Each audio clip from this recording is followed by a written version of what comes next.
Okay, welcome to the Great Tech Debate, episode number 9. Episode 9. This is live from not the Podnutz studios. We're doing this live from Eric's house in Phillipsburg, New Jersey. Eric is right there. You can't see my finger. Hello. Okay, there's a delay. That's Eric. Okay, we're going to go around the table here, introduce everybody. We'll start with people who aren't in frame but are contributing to the show here. We got Mike Smith's son, Ryan.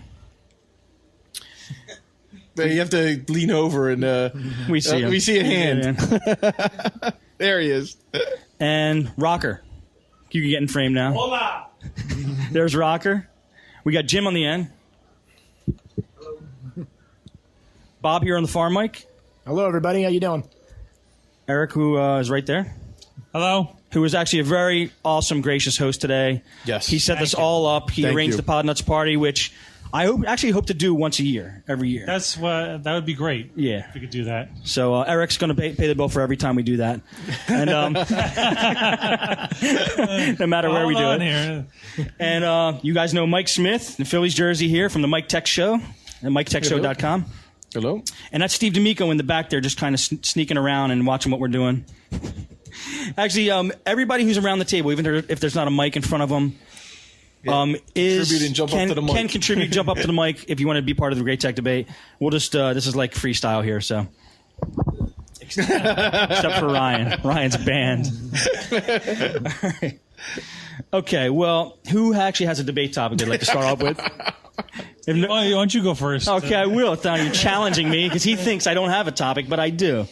What I want to talk about is what you should charge in your computer repair business. As far as, should you charge a really low rate to get people in the door and to build your business fast, or should you charge a rate that you think is acceptable in the market, like maybe an average rate, so you can just be competitive with your competitors, or should you charge a high rate and try to get as much as the customer is willing to pay? That's a debate topic. The way I'll start off, Eric. I'll start off. Good. I have an opinion on this.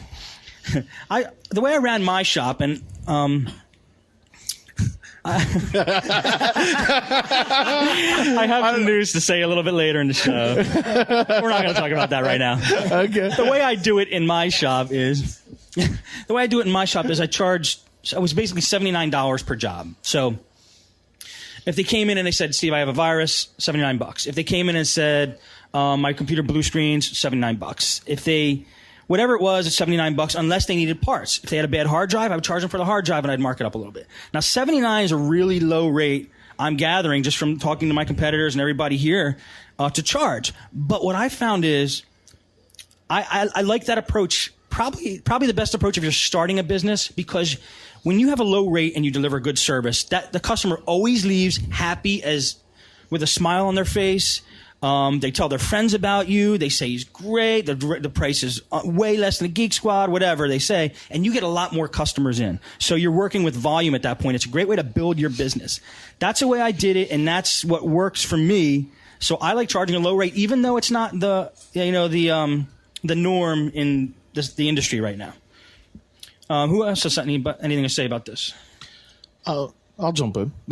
Go ahead. I have mixed feelings. I don't think you want to undersell yourself, because now you're setting a very dangerous precedent on with your customers, and certainly one of the things that we as a society set value to what the price is.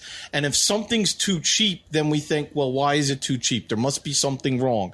And I think you're lessening your value if you undersell yourself and setting not too high, but right under the high price. Like if you find out that the average price going around is $125 an hour, well, you should be pretty close to that. And you won't want to undersell that. You don't want to go too high.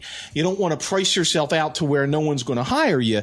But you have to be very careful. I think the price is going to vary, and I think everybody that I've been talking to today, you're going to have different prices for different customers.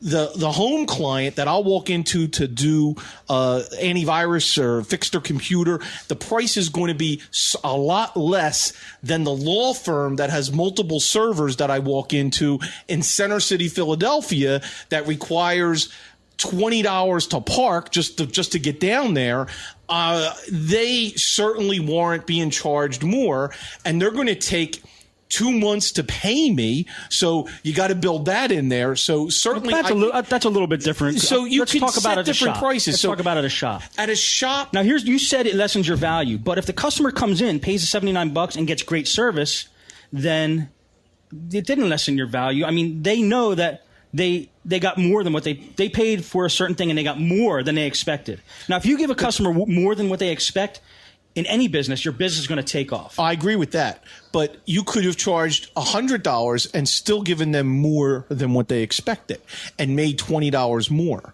That's all. I don't know what the price should be based on the area that the shop's in and what's going around. Do you have competition? And that's the thing. If there's no competition in your area, you have to take advantage of that. And I think you got to set your price. Well, you should set your price accordingly. Are you competing with Geek Squad? Are you competing with are there any other shops? How, do you want people to drive to you, or do you want people to just walk up? So you're looking at a certain radius for your business. Let's just say for residential people who walk into a computer shop to get like viruses removed and stuff, people that normally go to the Geek Squad. Right. People that normally go to the Geek Squad. Then what's Geek Squad charging? I don't even know. Too much, a lot. Geek Squad, I don't know what Geek Squad charges, but I used to work for CompUSA a couple of years ago, and they would charge you about $80 for an OS reinstall, and they're going to charge you another $120 for your data backup. So if you come in and your hard drive's bad, or you need a hard drive replacement, or for some reason you need the OS reinstalled, you're going to get hit for $80 and $120 plus tax plus anything else they can bilk you out of. What if your hard drive's not bad? It's just $120 to back up your files and then if put you them just back? If you just want your data backup, it's going to be $129. That's for the first. It's 8 or 10 gigs. I forget what it was. I got then you. it's another $10 for every gig. Well, let me just ask you guys. Do you think that is too much? You guys have all done this job and done the work. You know how much work it takes. It's too much. It would be too much for me, but maybe not for the average person out there. Well, that's what I'm talking about. For the person who's paying, do you think that's charging them too much? It's hard to, when you talk to somebody like us, we can do it ourselves. So to us, everything seems expensive. Like, what, $40 for memory? Are you kidding me? But to somebody who doesn't know how to do it. I mean, I don't know how to work on my own car. I don't know how to do my own transmission. I'll take it to a mechanic. He might think that, $1,000 is not worth it. To me, $1,000 is worth it for my transmission because I can't do it. Not to me. When I take my car to a mechanic, I cringe. You know what I mean? It's anything I have to pay for that I know I'm like being overcharged. If I knew how to do it, like anything I have to take. Say I take my car to the mechanic. If I knew how to do it, I knew I could do it for way less than that. And then their markup is just labor, which is because it's all labor. That's why. Right. I know it's all labor. So I like to be fair. I like to be fair and give my customers a break for a couple